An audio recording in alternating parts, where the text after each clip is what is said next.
Solo Sikoa spent over a year building the MFT into his own personal army. Now that army belongs to somebody else entirely, and it's actively feuding with everyone connected to Sikoa's world. A growing number of fans think the next name on that list is Sikoa himself, and the betrayal theory being pieced together right now is genuinely disturbing. Welcome back to Wrestling Canva. Let's break down exactly how this rivalry got here, why the tension between Sikoa and his former group has never actually been resolved, and why so many people watching believe this collision is coming. Go back to where this all started. After Jacob Fatu turned on Sikoa, he built the MFT from scratch, recruiting Talla Tonga while retaining JC Mateo and Tonga Loa, with Tama Tonga eventually joining the fold as well. For over a year, this group ran SmackDown together, with Sikoa firmly established as the leader everyone answered to. He dominated as United States champion throughout that stretch, surviving multiple attempts on his title, with his family fully behind him every step of the way. The tension didn't appear overnight. Weeks before the actual breakup, Tama and Talla specifically asked Sikoa to stay backstage while they challenged Damian Priest and R-Truth for the WWE Tag Team Championship, worried his growing obsession with Jacob Fatu and Roman Reigns would interfere with their business in the ring. Sikoa showed up at ringside anyway. MFT lost that match. Sikoa then turned around and crashed Raw the following week to help LA Knight beat Jimmy Uso, further prioritizing his own war with the Bloodline over his own group's interests.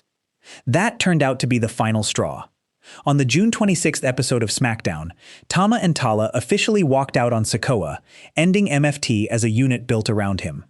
Tama laid it out directly, telling Sikoa they were tired of getting dragged into his war with Roman and Jimmy, and that his obsession with Reigns was tearing the entire group apart. When Sikoa tried to argue, insisting they couldn't just leave, Tama's response was short and final. He'd already done exactly that. Even more significant, Tama specifically referenced the elders as the reason behind the decision, a phrase carrying real weight in Bloodline lore, framing this not as a personal choice, but as an order from the highest level of family authority. If you want every update on this story as it develops, tap subscribe. I'm tracking it closely. Since that split, Tama and Talla have continued forward as their own tag team, completely separate from Sikoa's world. They've been locked in an ongoing war with Damian Priest and R-Truth over the tag titles, repeatedly attacking them even after losing the championships, with reports indicating they've added serious muscle to their side to strengthen their position.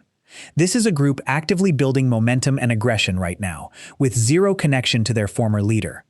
Meanwhile, Sikoa's own path has gone in a dramatically different direction.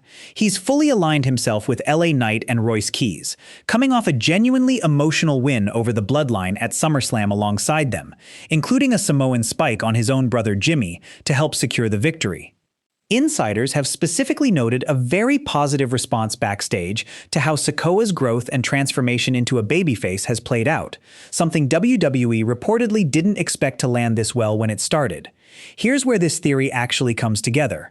MFT has proven, repeatedly, that they're willing to attack anyone connected to unfinished business, even after already losing the titles they were originally fighting for. Sikoa isn't just some random name floating around their world. He's the man they publicly blamed for tearing their group apart, the man they specifically excluded from their own championship match, and someone now thriving without them while receiving one of the most positive receptions of his entire career. If MFT wants to make a genuine statement about how far they've moved past their old leader, there's no cleaner way to do it than turning on him directly, unprovoked, the same way they've turned on Priest and R-Truth multiple times already.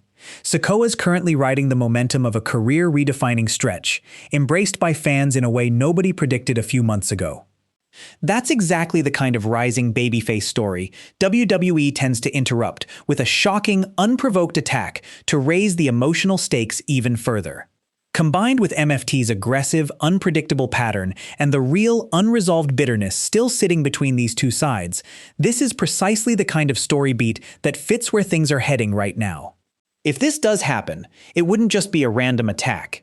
It would be the final, definitive confirmation that whatever bond Sikoa once had with Tama and Talla is completely gone, replaced entirely by mutual hostility. For Sikoa, that would mean losing the last remaining thread connecting him to his old life, forcing him to fully commit to the new alliance he's built with Knight and Keys, with nothing left pulling him back. Now here's the honest part. MFT has not actually attacked Solo Sikoa as of right now, and nothing here has been officially confirmed by WWE. But given the real unresolved history between these two sides, and everything currently building around both of them, this remains one of the most plausible directions this entire saga could take. Do you think MFT eventually turns their attention towards Solo Sikoa? Tell me your prediction in the comments. Subscribe if you're new, and I'll see you in the next one.